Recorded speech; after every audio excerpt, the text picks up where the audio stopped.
Session 7 அதோட details இன்னைக்கு நம்ம தெரிஞ்சுக்கலாம். 6 செஷன் வரைக்கும் என்ன தெரிஞ்சுக்கிட்டோம் அப்படின்னா, எண்ணங்களை நம்ம கவனிச்சு அது கஷ்டப்படுத்துது அப்படின்னா ஸ்டாப் பண்ணலாம். ஸ்டாப் பண்ண கற்றுக்கிட்டதுக்கப்புறம் என்ன நடக்கணுங்கிறத யோசிக்கணும். இப்போ இந்த 6 செஷனில் என்ன நடக்கணுங்கிறத யோசிச்சு பழகியிருக்கவங்களுக்கு மட்டும்தான் இந்த செஷன் ஹெல்ப்ஃபுல்லாக இருக்கும். இல்லை என்னால் ஸ்டாப்பே பண்ண முடியல அப்படின்னு நீங்கள் நினச்சிங்கன்னா, பழைய செஷனை நீங்கள் திரும்ப ரீகால் பண்ணி இல்லை அதை ஒரு தடவை வாட்ச் பண்ணி அதை ப்ராக்டிஸ் பண்ணிட்டு தான் இப்போ இந்த செஷனுக்கு வரணும். ஃபர்ஸ்ட் டே 7ல் இன்ட்யூட்டிவ்னஸ் அப்படிங்கிற ஒரு டாபிக். இன்ட்யூட்டிவ்னஸ் அப்படின்னா நம்மளோட உள்ளுணர்வு சார்ந்த சிந்தனைகள் அப்படிங்கிறது நம்ம வாழ்க்கைக்கு எவ்வளோ தூரம் முக்கியம், அது எப்படி உருவாகுது, அது எப்படி உருவாக்குறது, அப்படி உருவாக்குனா அது நம்மளோட வாழ்க்கையோட வெற்றிக்கு தகுந்த மாதிரி உருவாக்கணும். அதுக்கு என்ன பண்ணலாம்? ஓகே, ஸோ இப்போ நம்ம எல்லாருமே நீட் பேஸ்ட் திங்கிங்னா என்னன்னு ரொம்ப கிளியராக தெரிஞ்சு வச்சுருக்கோம்.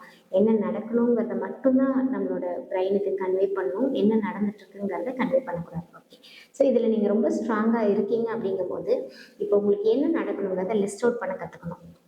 எப்படி லிஸ்ட் அவுட் பண்ணுறது? நிறைய சுச்சுவேஷன் இருக்கும். இப்போ காலையில் எழுந்திரிக்கிறீங்க, ஒரு கிச்சனுக்குள்ளே போகிறீங்க, ஒரு சில வேலைகளை நீங்கள் பண்ணணும் அப்படின்னா என்ன நடக்கணும்? இப்போ நான் 7 மணிக்கு எழுந்திரிப்பேன், 8க்குள்ளே இந்த வேலையை முடிக்கணும் அப்படிங்கிறத நீங்கள் ஸ்டெப் பை ஸ்டெப் எழுதிடணும். அதே மாதிரி உங்கள் வாழ்க்கையில் சில கெரியர் கோல்ஸ் இருக்கலாம், இல்லை சில பர்பஸ் நீங்கள் நோக்கி போயிட்டு இருக்கலாம். அது என்னங்கிறத ஸ்டெப் பை ஸ்டெப் எழுதிடணும். இதெல்லாம் எழுதுனதுக்கப்புறம் அதுக்கு தேவையான இன்ஃபர்மேஷன் ஒன்று இருக்குது, அதுக்கு தேவையான தகவல்கள். அந்த தகவல்கள் நமக்குள்ளே போகிறதுக்கு தகுந்த மாதிரி தான் நம்ம மூளையோட செயல்பாடோட வேகம் அதிகமாகும். இப்போ எக்ஸாம்பிளுக்கு நீங்கள் ஒரு சாஃப்ட்வேர் இன்ஜினியராக இருக்கலாம்.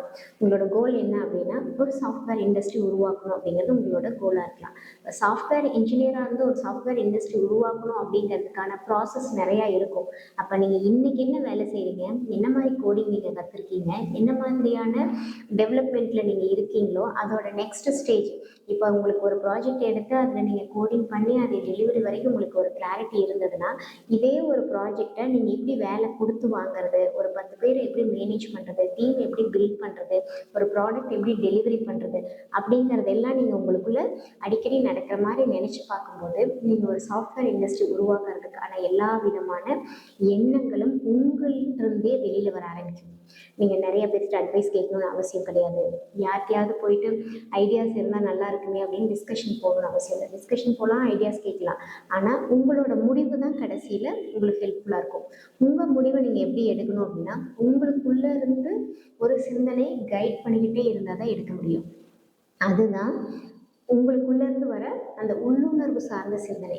அந்த உள்ளுணர்வு சார்ந்த சிந்தனையை நீங்கள் உங்களுக்குள்ளே ஸ்டிமுலேட் பண்ணி பழகிறதுக்கு தான் இந்த செஷனை நீங்கள் டீட்டெயிலாக தெரிஞ்சுக்கணும். இன்ட்யூட்டிவ் இன்டெலிஜென்ஸ் அப்படிங்கிற இந்த டாப்பிக்கில் உங்களுக்குள்ளே இருக்க சிந்தனையை நீங்கள் ஸ்டிமுலேட் பண்ண முடியும். அதுக்கு ஒரே ஒரு ஃபோக்கஸ், என்ன நடக்கணுங்கிறத எழுதி அதுக்கான தகவல்களை நீங்கள் படிக்க ஆரம்பிக்கணும்.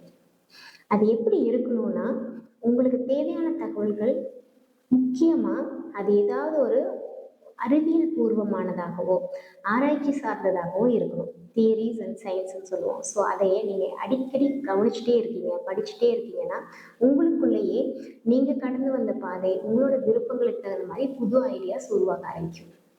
அது உங்களை ஃபாலோ பண்ண அதையே நீங்கள் ஃபாலோ பண்ண ஆரம்பிச்சிட்டிங்கன்னா உங்களுக்குள்ள நிறைய சில விஷயங்கள் அழகாக உங்களை வழி நடத்துறதை நீங்கள் ஃபீல் பண்ணலாம்.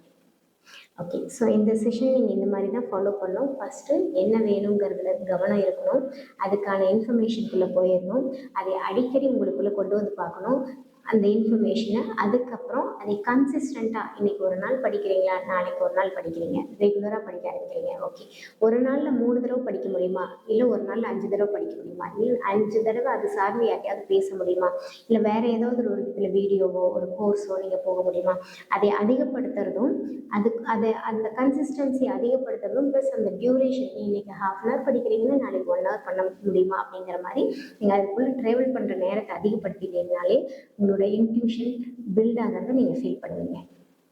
ஓகே, ஸோ இதுதான் இன்னைக்கு செஷன். இதுக்கான மெடிடேஷன் ப்ராக்டிஸுமே நீங்கள் தெரிஞ்சுக்கிட்டிங்கன்னா நல்லாயிருக்கும். எப்பெல்லாம் உங்களோட கவனம் உங்களுக்குள்ளே கொண்டு வந்து பழகிறீங்களோ அதில் குறிப்பாக உணர்வுகள் சார்ந்து கொண்டு வந்து பழகிறீங்களோ, உணர்வுகள் அப்படின்னா உங்கள் கைகளை நீங்கள் கவனிக்கும் போது அது எங்கேயா பட்டிருக்கும். அதில் ஏதாவது ஒரு உணர்வு மாத்திரம் அழுத்தமாக உங்களுக்கு தெரிய வரும். அந்த அழுத்தமான உணர்வை கவனித்து அதுக்குள்ளே ஒரு ஃபியூ செகண்ட்ஸ் இருக்கும்போது உங்களோட தேவையை உங்கள் மனசுக்குள்ள அப்படியே கொண்டு வந்து கவனிச்சுட்டே இருந்தீங்கன்னா அந்த தேவைக்குள்ளே நீங்கள் ட்ராவல் பண்ண ஆரம்பிப்பீங்க. அதுக்குள்ளே ட்ராவல் பண்ணும்போது அதுக்குள்ளே நிறைய சிந்தனைகள் உருவாகும். அதை மாத்திரம் நீங்கள் ஃபாலோ பண்ணீங்கனாலே உங்களுக்கான அந்த இன்ட்யூஷன் பில்ட் ஆகிறத நீங்கள் ஃபீல் பண்ணுவீங்க.